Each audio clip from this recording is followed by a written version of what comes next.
Game shows, the pinnacle of television. It allows the watcher to sit back, relax, and turn off their mind while still playing along at home. Maybe you can even be on the show. Sign up, play, win a few $1,000s. There's always a new game show being made, but let's face it, we as a species ran out of ideas around 1988.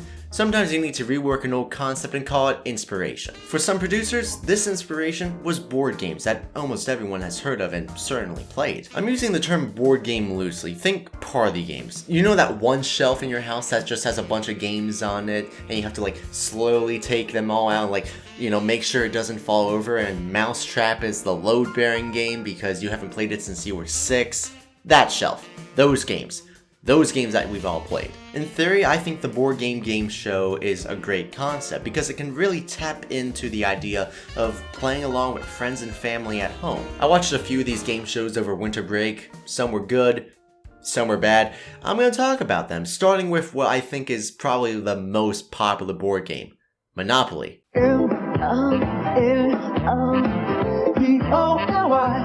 Okay, not to be too critical already, why are the O's sensual? That was a conscious decision, you sick fuck. Yes, Monopoly! The world's most famous board game is now Monopoly, the TV game. Here's how the game works. In the first round, contestants try to guess a word based on the clue and the first letter given. Dough massage. Barry. Need is correct, Barry. Let's turn it red. Like Monopoly, you get more money if you get all the properties of the same color. Doodads. Knick-knack. Knick-knack is the one we wanted. Turn it. If more than one person has a colored property, then they face off with a few more clues to see who wins the Monopoly. Odd sex. Kissing. Kleenex. Kangaroo. Peter. Kinky? I think we've hit your area of expertise, Peter. Kinky is correct. Oh, yeah. That, of course. In the second round, they go around the board and buy hotels. If it lands on their space, they get money if they answer another clue, and if they get it wrong, someone else can try to take that monopoly away from them. At the end of the round, whoever has the most money goes on to the final round for a chance to win $50,000. They get to roll the dice 5 times to try to go around the board once. But the catch is there's now 5 go-to-jail spaces. If they land on any of those spaces or can't roll high enough, they won't win the $50,000. Luckily, Barry, he's a high roller. 1 6 or better. Let's see it, Barry. We're gonna get that money away. 1 6 or better. Let's see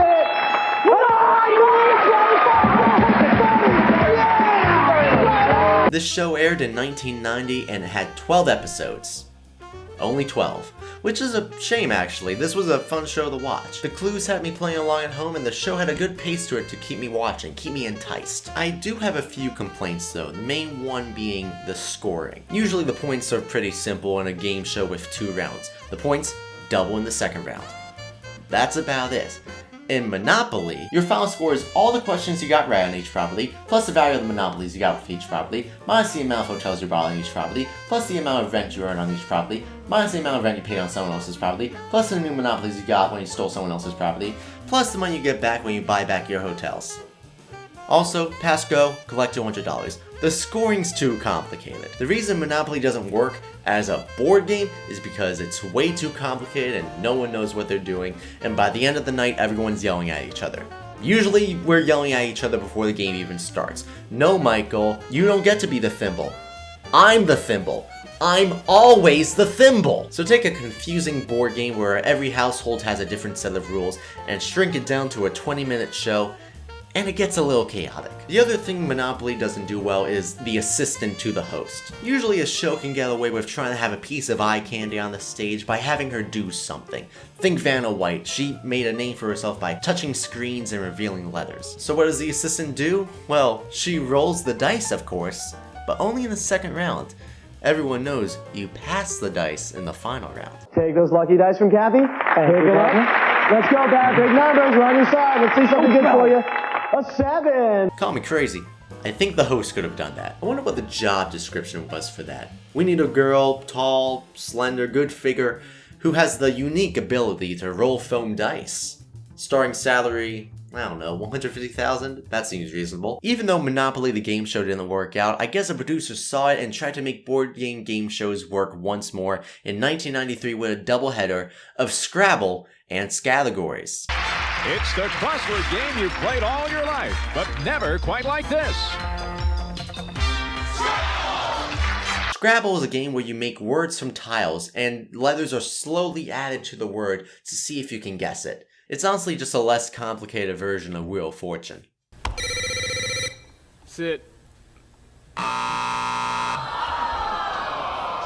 No, it's not that, Tom. You know what it is, Alice? You want to take a chance? I certainly do. I'd like some You do? money. Okay. Moccasin. Moccasin, that's right. The one thing I do like about this show a lot is how they choose the winner. There's 4 contestants each episode with 2 1v1 games. The winners of those 2 games face off in a time trial to guess 4 words. The first word has 5 letters. They're always either coming or going. They're always either coming or going. Okay. Ready? Mm-hmm. Go. S. D. T. They're always either coming or going. Tide. That's right. So here, Alice got all the words in 32.9 seconds, and now Pauline has won her game and has to try and beat that time. Alice Gurman has $1,500. She's our champion with 32.9 seconds. And Pauline Charles has $2,000. She's going to try to beat that. Now that is a game face if I have ever seen one. I'm not a gambling man, but if I had to put money on it, I think Pauline has this in the bag. You can tell she came to play. First word has 5 letters. They're always either coming or going. They're always either coming or going. Ready? Ready? Go. S. E. D. They're always either coming or going. I. Rides. No. Tides! Tides, Pauline! Clyde's is too many letters! It's not even a word! So Alice wins and goes on to the final round where she does the same thing over again, tries to guess a few words for a little bit more cash. And you might begin to see why this show gets a little repetitive after a while. There isn't much variation to the show, it's just guessing words. But at the very least, the shows have had some excitement so far. The players are having a good time, the host is keeping everything under control, and there's a certain pace to it that keeps everything moving along and keeps the excitement going. And then we have categories, which takes all of that and throws it away. From Three's Company, I'm Richard Klein, here to play the game that's the star of every party, Categories. This show is hosted by Dick Clark. Yes, the New Year's Rockin' Eve Dick Clark. And each show features 5 guest celebrities. The way the game's categories works is you're given a letter and a prompt. You have to try to answer that prompt with a word that starts with that letter and try not to match any of the other contestants. In this case, you're trying not to match the celebrities. Before I show you categories, let's remember what makes a game show good for the viewer. It allows you to test your knowledge and wit and moves along at a pace that keeps you entertained. And it never gets dull or boring. Categories is not that. This is a person you'd be surprised to see at a strip joint. A person you'd be surprised to see at a strip joint, beginning with the letter P. Priest. Go, Jason. Priest. Ah, shoot, they got my answer. Well, since I'm already out, I guess I'll just wait till the next round. Barry. Preacher. Alan. Practitioner. Rich. Your professor. Jason. Pastor. Alan. Podiatrist. Oh, podiatrist. Yeah, that's an answer. Part of his research, man. He's got to see those feet. Why would you be surprised? Other than the fact you might be seen him in the office that afternoon and say, "Hey, Doc, how are you?" Yes, we got the Dick. Feet. Are we counting the answer? We go to the celebrity board, and Rich, it's your choice. Wait, we're challenging it. Sure. Oh, no. I thought you agreed you weren't. Did we agree? No, we agreed that we were going too much to. yakety yak. Well, which one? We agreed that we were going to. How are you going to lose? It's not in the realm. Jury, a person you'd be surprised to see at a strip joint, and these silly women have said you wouldn't see a podiatrist there. They're normal, human, everyday, interested men who would go to a strip joint. Yes or no? Alright, glad we could clear that up. Next round? Oh, sorry, the celebrities guests. Oh, I forgot to mention, the celebrities aren't actually here. They sent in pre-recorded clips to the show.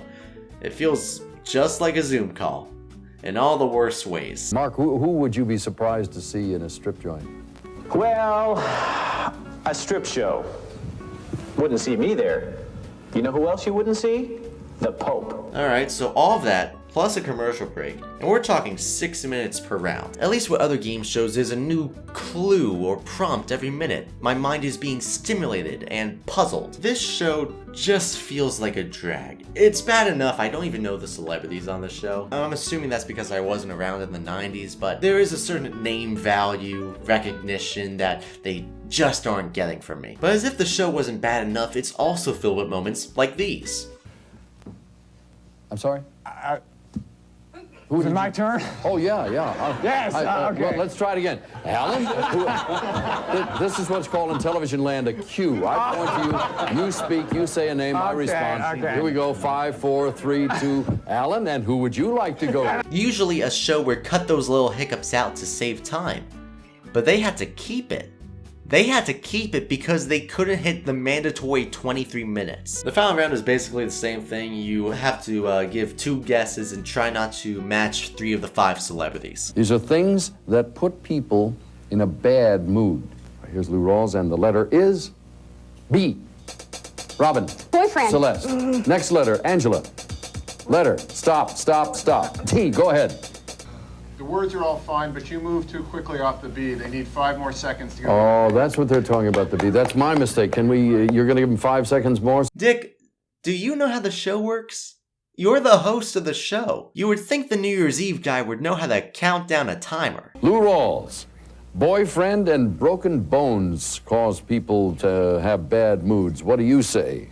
Something that puts me in a bad mood is a woman bitching all the time.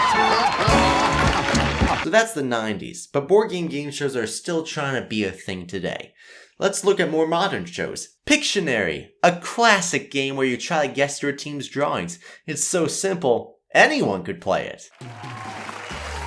Can you guess what this is? Well, that's easy. That's a banana. If you guessed kayak, then you'd be a great contestant on Pictionary. Where did it all go wrong? How can I keep living when I wouldn't make a good contestant on Pictionary? There is but one thing left for me to do. I must throw myself into the sea. This is the simplest of the shows. You draw pictures and your team tries to guess it based on a theme. Things that make you smile. Things that make you smile. Sketch. Okay. Oh. Cake, ice cream, dog. That one thing, that one time. Pet. Pets, puppies. Puppy is correct. Way to go. Yeah. Each team is 2 people paired with 1 celebrity guest, and it's hosted by Brett Blackmore's dad. Jesus, Jeffrey, stop. Just stop. Thank you. Stop. There's really not much to talk about this show, but it is a fun time. Jerry O'Connell is actually a really good host, and you can catch a new show every weekday at 4 p.m. Every weekday, 4 p.m.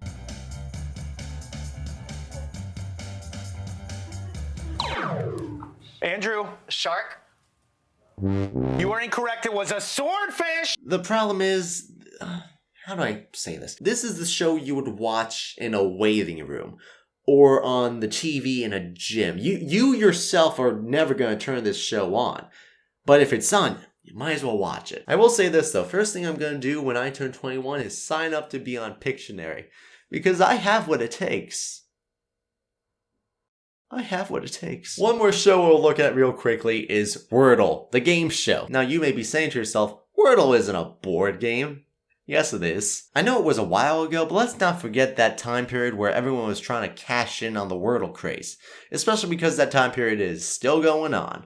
Euler. O-I-L-E-R. Back to Alexis. Older. O-L-D-E-R. There you go. CBS reworked a game show from 1987 that kind of was like a word guessing game with bingo, and they kept the name and that's about it. It's essentially just Wordle, and it's hosted by RuPaul. Again, not much to say about it. It just premiered this month, so it's a kind of a wait and see thing, but I did want to talk about it because I don't think it's gonna last that long. Take a simple word game you spend maybe 2 or 3 minutes on per day and stretch it out to be an hour-long TV show, and I don't think you're gonna stay interested that long. They do try to keep things interesting and spice it up with some gimmicks and variety, but it just doesn't land in my opinion. Now, you can't play Super Lingo without my lucky balls.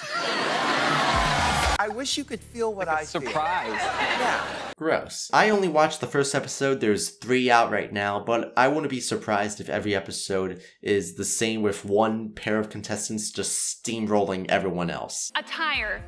Oh, shoot. A-T-I-R-E. Not a word. So, Reginald and Rochelle, your time starts now. After, A-F-T-E-R. Board, B-O-A-R-D. House, H-O-U-S-E. Maybe I'm wrong in my assumption. Maybe this is the exact game show you've been looking for all your life. But not only is it not exciting for me, I don't know how it could be. Because this is essentially taking the game that you would play in your local newspaper and turning it into a way too long game show. What's next? A daily crossword game show? A Sudoku puzzle game show? 69 across. Act the Shylock.